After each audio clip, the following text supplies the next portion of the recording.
मेरे प्रिय भक्तों, आज शनिवार भगवान शनि देव जी को समर्पित है। जो भक्त शनिवार के दिन शनि देव जी की पाठ पूजा करता है, उसके जीवन में शनि देव जी की कृपा दृष्टि सदैव बनी रहती है। उसके जीवन में कभी भी धन वैभव की कमी नहीं आती।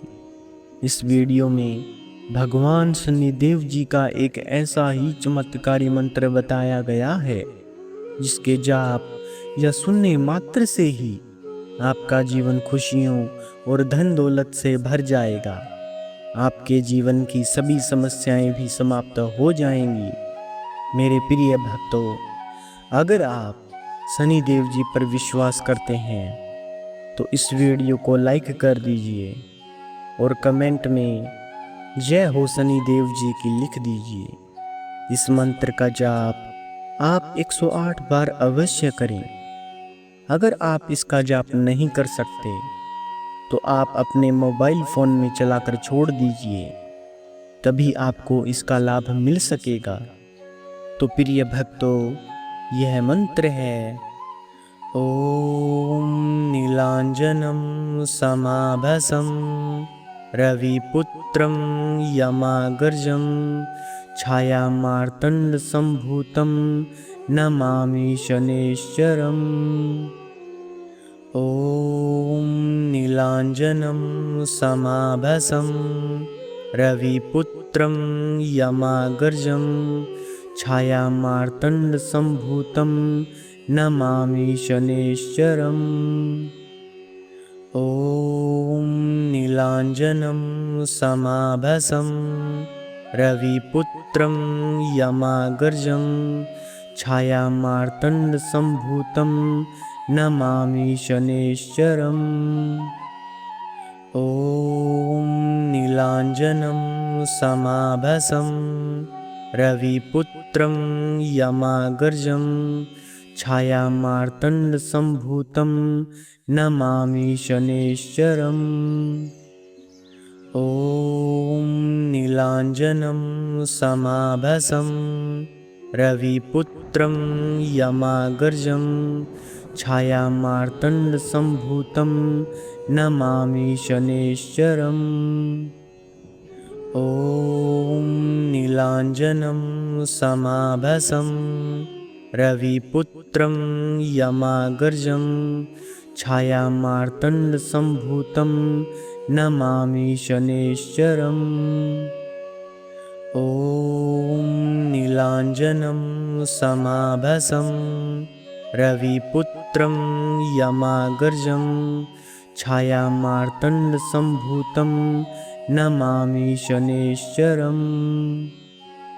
ओम नीलांजनम समाभसम रविपुत्रं यमागर्जं छायामार्तंड संभूतं नमामि शनैश्चरम्।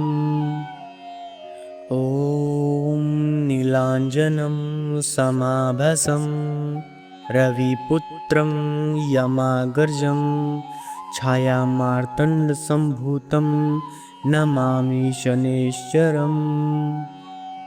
ओम नीलांजनम समाभसम रविपुत्रं यमागर्जं छायामार्तंड संभूतं नमामि शनैश्चरम्।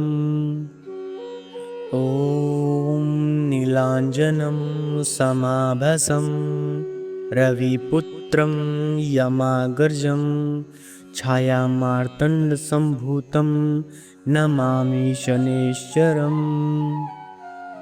ओम नीलांजनम समाभसम रविपुत्रं यमागर्जं छायामार्तंड संभूतं नमामि शनैश्चरम्।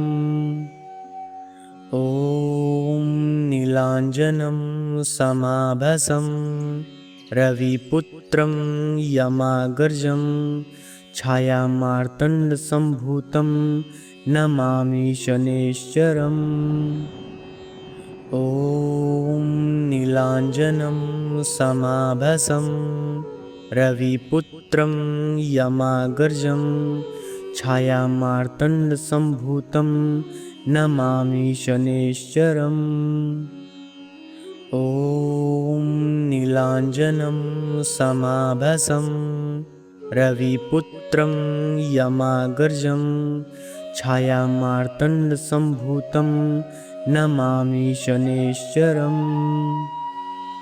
ॐ नीलाञ्जनं समाभासं रविपुत्रं यमाग्रजं छायामार्तण्डसम्भूतं नमामि शनैश्चरम्। ॐ नीलाञ्जनं समाभासं रविपुत्रं यमाग्रजं छायामार्तण्डसम्भूतं नमामि शनैश्चरम्।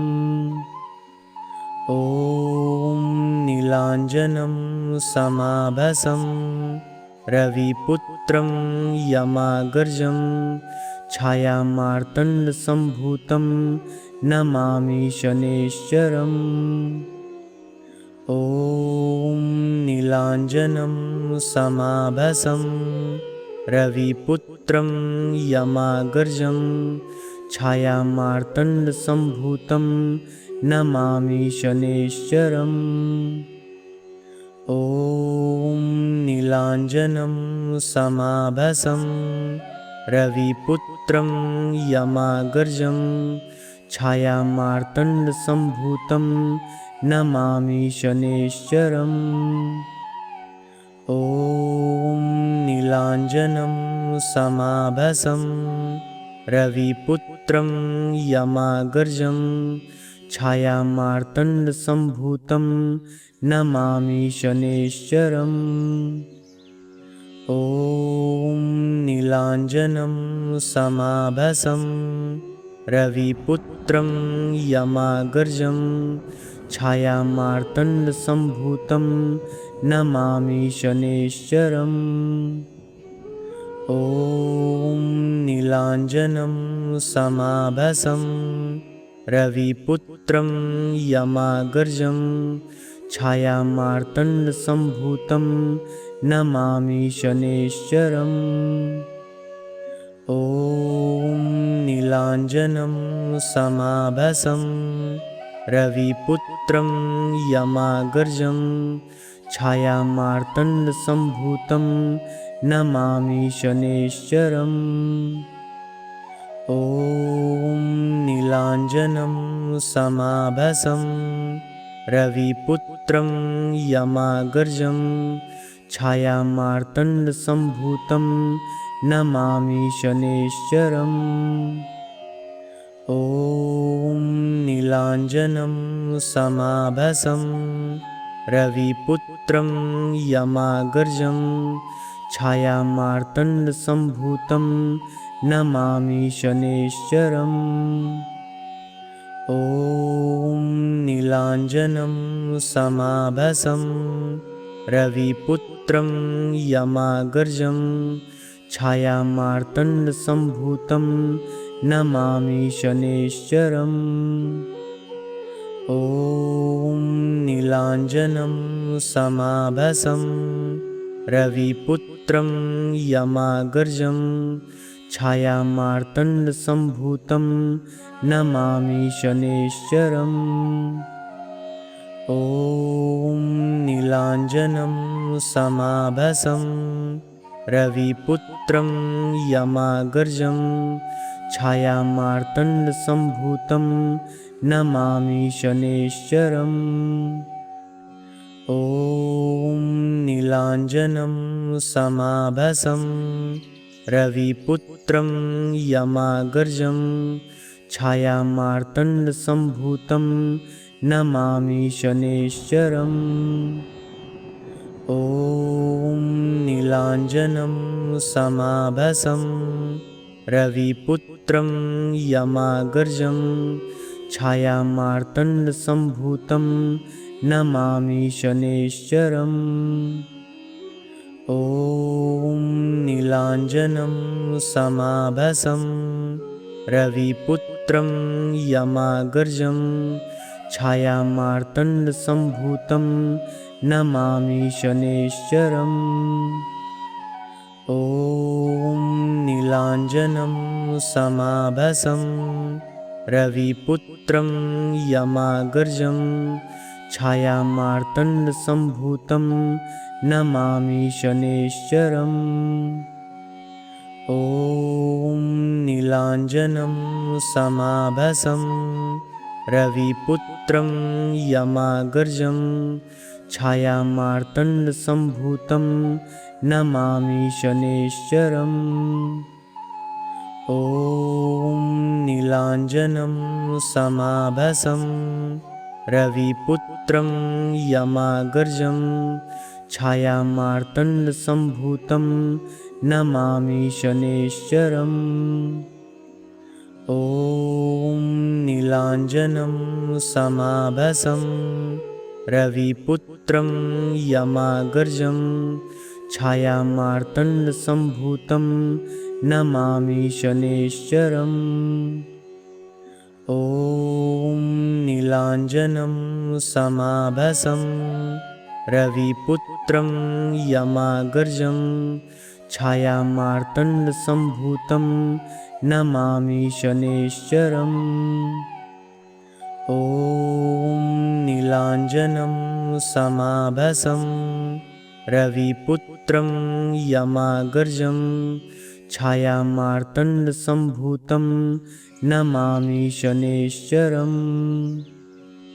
ॐ नीलाञ्जनं समाभासं रविपुत्रं यमाग्रजं छायामार्तण्डसम्भूतं नमामि शनैश्चरम्।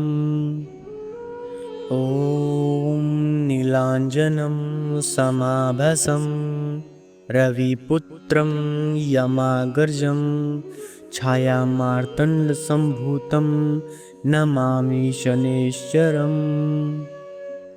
ॐ नीलाञ्जनं समाभासं रविपुत्रं यमाग्रजं छायामार्तण्डसम्भूतं नमामि शनैश्चरम्।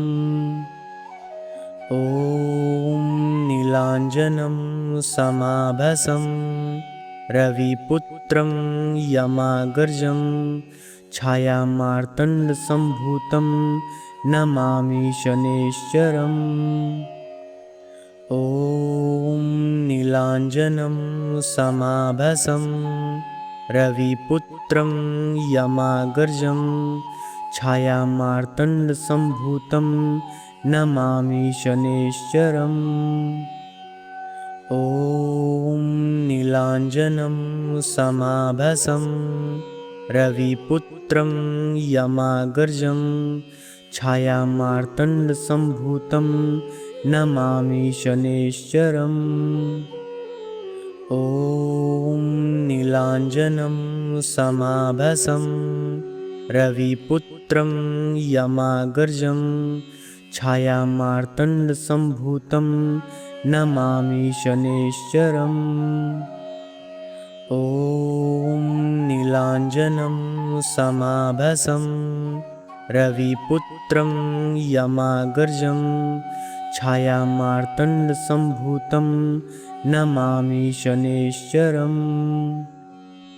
ॐ नीलाञ्जनं समाभासं रविपुत्रं यमाग्रजं छायामार्तण्डसम्भूतं नमामि शनैश्चरम्।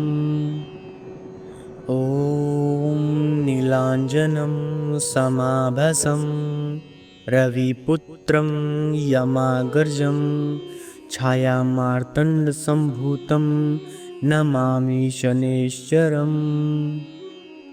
ॐ नीलाञ्जनं समाभासं रविपुत्रं यमाग्रजं छायामार्तण्डसम्भूतं नमामि शनैश्चरम्।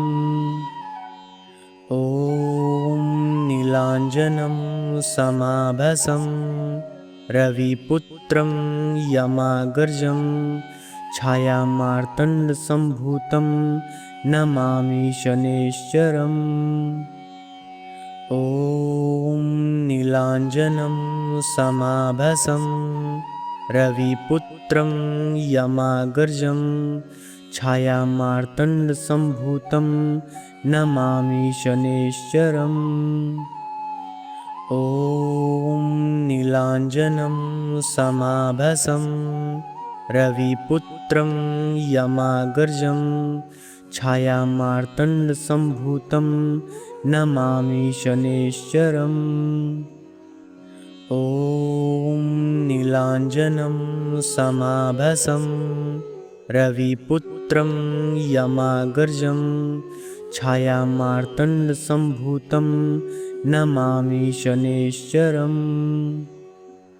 ॐ नीलाञ्जनं समाभासं रविपुत्रं यमागर्जं छायामार्तण्डसम्भूतं नमामि शनैश्चरम्।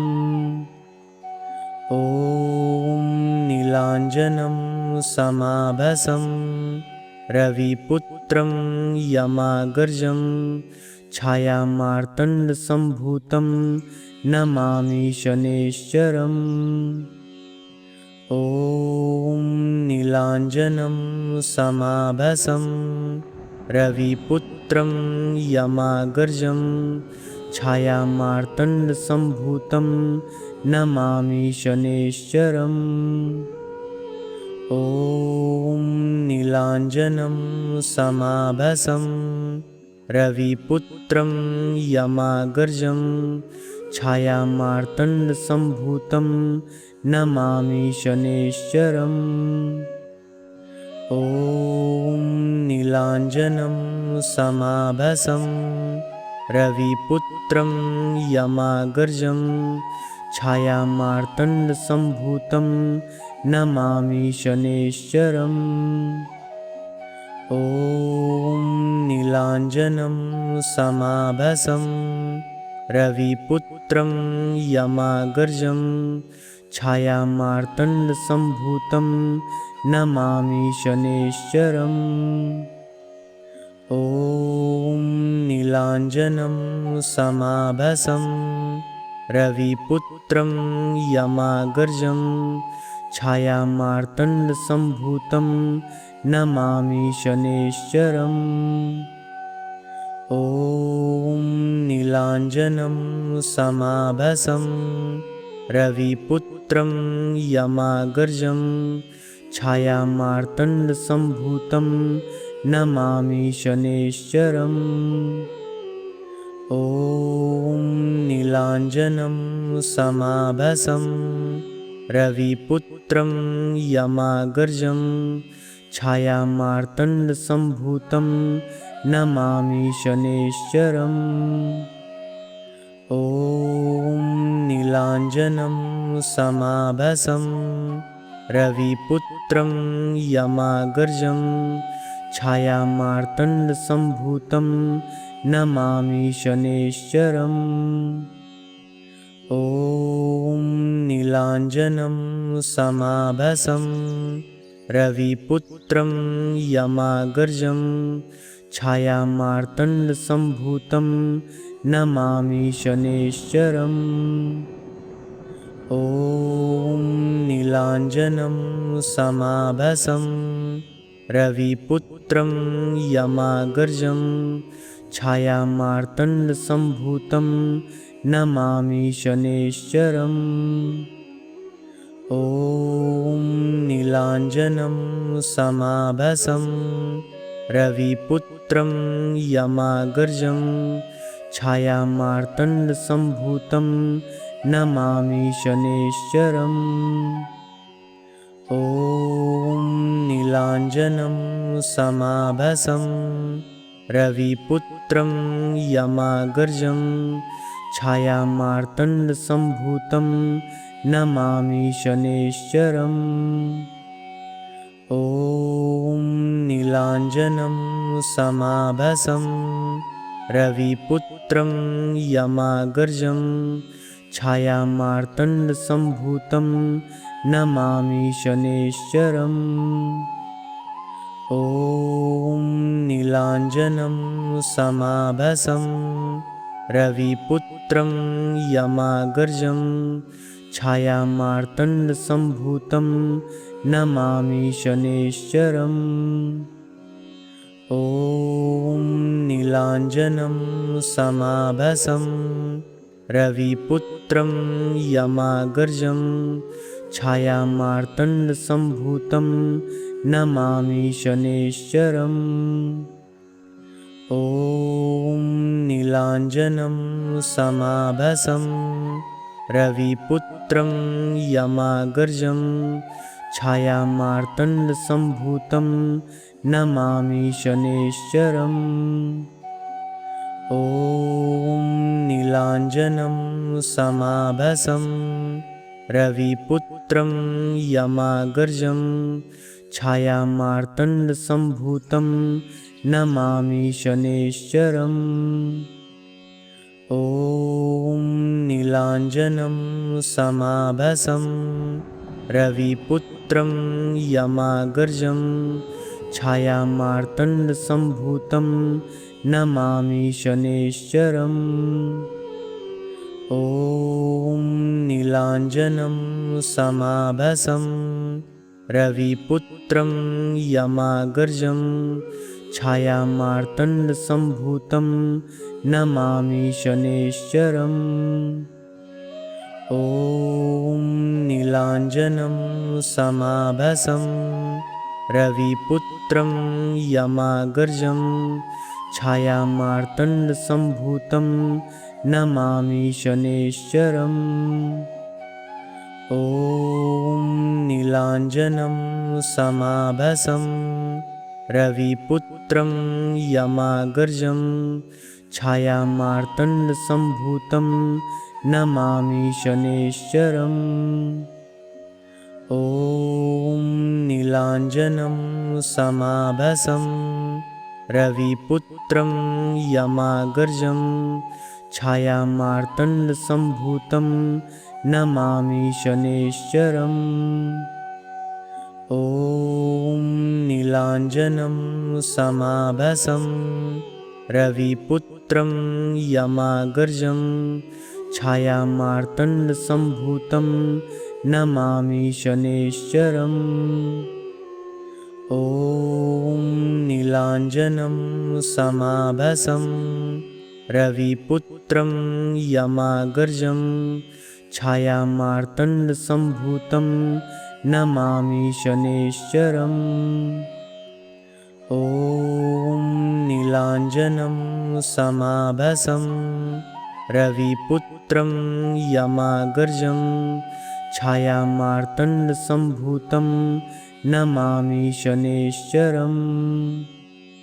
ॐ नीलाञ्जनं समाभासं रविपुत्रं यमागर्जं छायामार्तण्डसम्भूतं नमामि शनैश्चरम्।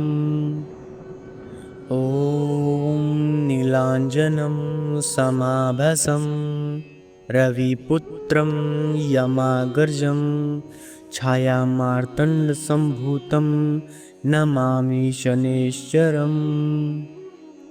ॐ नीलाञ्जनं समाभासं रविपुत्रं यमागर्जं छायामार्तण्डसम्भूतं नमामि शनैश्चरम्। ॐ नीलाञ्जनं समाभासं रविपुत्रं यमागर्जं छायामार्तण्डसम्भूतं नमामि शनैश्चरम्। ॐ नीलाञ्जनं समाभासं रविपुत्रं यमागर्जं छायामार्तण्डसम्भूतं नमामि शनैश्चरम्। ॐ नीलाञ्जनं समाभासं रविपुत्रं यमागर्जं छायामार्तण्डसम्भूतं नमामि शनैश्चरम्। ॐ नीलाञ्जनं समाभासं रविपुत्रं यमागर्जं छायामार्तण्डसम्भूतं नमामि शनैश्चरम्। ॐ नीलाञ्जनं समाभासं रविपुत्रं यमागर्जं छायामार्तण्डसम्भूतं नमामि शनैश्चरम्। ॐ नीलाञ्जनं समाभासं रविपुत्रं यमागर्जं छायामार्तण्डसम्भूतं नमामि शनैश्चरम्। ॐ नीलाञ्जनं समाभासं रविपुत्रं यमागर्जं छायामार्तण्डसम्भूतं नमामि शनैश्चरम्। ॐ नीलाञ्जनं समाभासं रविपुत्रं यमागर्जं छायामार्तण्डसम्भूतं नमामि शनैश्चरम्। ॐ नीलाञ्जनं समाभासं रविपुत्रं यमागर्जं छायामार्तण्डसम्भूतं नमामि शनैश्चरम्। ॐ नीलाञ्जनं समाभासं रविपुत्रं यमागर्जं छायामार्तण्डसम्भूतं नमामि शनैश्चरम्। ॐ नीलाञ्जनं समाभासं रविपुत्रं यमागर्जं छायामार्तण्डसम्भूतं नमामि शनैश्चरम्। ॐ नीलाञ्जनं समाभासं रविपुत्रं यमागर्जं छायामार्तण्डसम्भूतं नमामि शनैश्चरम्। ॐ नीलाञ्जनं समाभासं रविपुत्रं यमागर्जं छायामार्तण्डसम्भूतं नमामि शनैश्चरम्। ॐ नीलाञ्जनं समाभासं रविपुत्रं यमागर्जं छायामार्तण्डसम्भूतं नमामि शनैश्चरम्। ॐ नीलाञ्जनं समाभासं रविपुत्रं यमागर्जं छायामार्तण्डसम्भूतं नमामि शनैश्चरम्। ॐ नीलाञ्जनं समाभासं रविपुत्रं यमागर्जं छायामार्तण्डसम्भूतं नमामि शनैश्चरम्। ॐ नीलाञ्जनं समाभासं रविपुत्रं यमागर्जं छायामार्तण्डसम्भूतं नमामि शनैश्चरम्। ॐ नीलाञ्जनं समाभासं रविपुत्रं यमागर्जं छायामार्तण्डसम्भूतं नमामि शनैश्चरम्। ॐ नीलाञ्जनं समाभासं रविपुत्रं यमागर्जं छायामार्तण्डसम्भूतं नमामि शनैश्चरम्। ॐ नीलाञ्जनं समाभासं रविपुत्रं यमागर्जं छायामार्तण्डसम्भूतं नमामि शनैश्चरम्। ॐ नीलाञ्जनं समाभासं रविपुत्रं यमागर्जं छायामार्तण्डसम्भूतं नमामि शनैश्चरम्। ॐ नीलाञ्जनं समाभासं रविपुत्रं यमागर्जं छायामार्तण्डसम्भूतं नमामि शनैश्चरम्। ॐ नीलाञ्जनं समाभासं रविपुत्रं यमागर्जं छायामार्तण्डसम्भूतं नमामि शनैश्चरम्। ॐ नीलाञ्जनं समाभासं रविपुत्रं यमागर्जं छायामार्तण्डसम्भूतं नमामि शनैश्चरम्। ॐ नीलाञ्जनं समाभासं रविपुत्रं यमागर्जं छायामार्तण्डसम्भूतं नमामि शनैश्चरम्। ॐ नीलाञ्जनं समाभासं रविपुत्रं यमागर्जं छायामार्तण्डसम्भूतं नमामि शनैश्चरम्। ॐ नीलाञ्जनं समाभासं रविपुत्रं यमागर्जं छायामार्तण्डसम्भूतं नमामि शनैश्चरम्। ॐ नीलाञ्जनं समाभासं रविपुत्रं यमागर्जं छायामार्तण्डसम्भूतं नमामि शनैश्चरम्। ॐ नीलाञ्जनं समाभासं रविपुत्रं यमागर्जं छायामार्तण्डसम्भूतं नमामि शनैश्चरम्।